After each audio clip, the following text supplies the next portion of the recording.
ইমন, pasta বানানোর জন্য কতটুকু পাস্তা দিব? আরে সমস্যা নাই, তুমি দাও দাও। আরে দাও, দিতে থাকো। হ্যাঁ হ্যাঁ দিচ্ছি আমি। আরো দাও। হ্যাঁ আরে দিতে থাকো তুমি। আরো বেশি দিব? হ্যাঁ হ্যাঁ দাও, তুমি দাও। আরে কি বলতেছো তুমি? আজকে এতগুলো রান্না করব? আমি তো বলতাছি দাও। আরে সব তো শেষ হয়ে যাচ্ছে। আরে চুটকি, তোর আর এতগুলো দিতে হবে না। মা ইমনি তো বলেছে দিতে থাকো দিতে থাকো। আরে তুই পাগল, এতগুলো রান্না করলে কতগুলো হবে চিন্তা করেছিস? এটাও তো ঠিক। আরে দিতে থাকো তুমি। মা তুমি সবগুলো প্যাকেট ছিঁড়ে দাও তো আমাকে। হ্যাঁ হ্যাঁ দিচ্ছি। বন্ধুরা, তোমরা যদি লিচু খেয়ে থাকো ভিডিওতে লাইক করে দাও। চকলেট খেয়ে থাকলে চ্যানেলটিকে সাবস্ক্রাইব করে দাও। আর তোমরা কোন ক্লাসে পড়ো সেটা কমেন্টে লিখে দাও। দাও। হ্যাঁ হ্যাঁ হ্যাঁ হয়েছে, আর লাগবে না।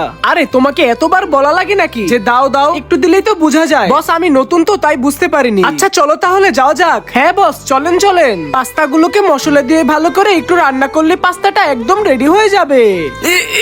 কত ভার রে বাবা রে বাবা। কিরে অনেকগুলোই তো রান্না করলি, খেয়ে দেখি কেমন হয়েছে। মজা হয়েছে তো অনেক। মজা তো হবেই, আমি রান্না করেছি না। কি ব্যাপার, রান্না হয়েছে?